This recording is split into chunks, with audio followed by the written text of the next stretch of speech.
سبح اسم ربك الأعلى الذي خلق فسوى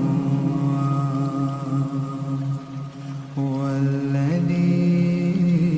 قدر فهدى والذي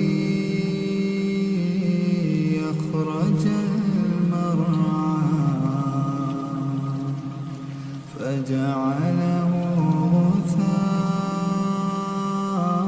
غثاء نحوا سنقرئك فلا تنسى إلا ما شاء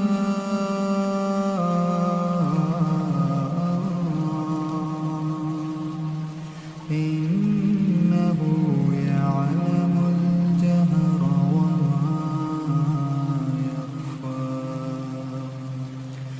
ونيسرك لليسرى فذكر إن نفعت الذكرى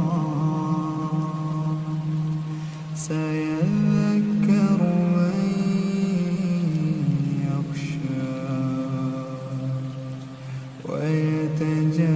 ويتجنبها الأشقى الذي يصلى النار الكبرى ثم لا يموت فيها ولا يحيا قد أفلح من تزكى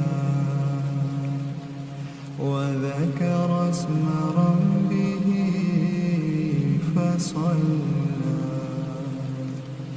بل تؤثرون الحياة الدنيا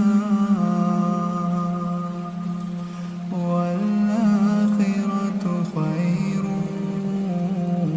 وأبقى إن هذا لفي الصحف الأولى صحف